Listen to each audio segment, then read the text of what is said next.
नमस्कार, मी ॲडव्होकेट स्नेहा दीक्षित नवीन व्हिडिओमध्ये आपणा सर्वांचं स्वागत करते. पूर्ण 1-2 तासाचं कन्सल्टेशन झाल्यानंतर क्लायंट एक असा प्रश्न विचारतो की मॅडम मग आता लीगल नोटीस पाठवायचं ठरलं आहे, तर लीगल नोटीसमध्ये तुम्ही लिहिणार काय?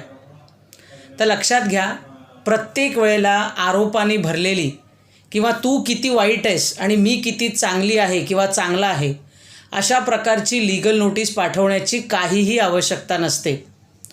टाळी जशी 2 हातांनी वाजते तसाच संसार हा दोघांचा असतो.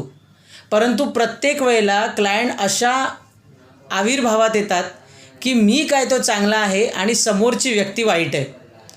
परंतु इतक्या वर्षाच्या प्रॅक्टिसनंतर हे समजून आलं आहे की दोष म्हणा किंवा कमी म्हणा ही दोघांमध्ये असते आणि मग दुसऱ्याला बोलवायचं आहे तर मग हे आरोप प्रत्यारोप त्या नोटीसमध्ये लिहून त्यांचा इगो कुठेतरी हर्ट व्हावा अशी अजिबात अपेक्षा नसते.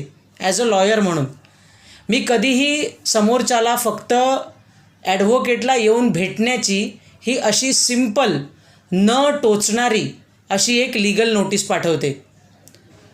क्लायंट जे हुशार असतात ते येऊन भेटतात आणि मग त्याच्यानंतर कदाचित 4-5 मीटिंग्सनंतर त्यांचा संसार तसाचा तसाच राहतो.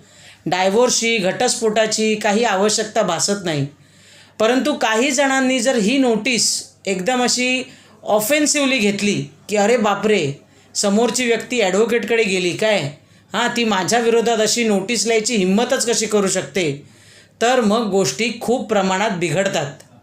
त्यामुळे लक्षात घ्या, एका लॉयरची एका वकिलाची ही खूप जबाबदारी असते की नाजूकपणे हे जे नातं आहे ते सांभाळायचं आहे की क्लायंट जर क्लिअर असेल की मॅडम मला काही हो दे, घटस्फोटच घ्यायचा आहे, तर त्यानुसार लीगल नोटीस बनवली जाते. चॉईस तुमचा असतो. धन्यवाद.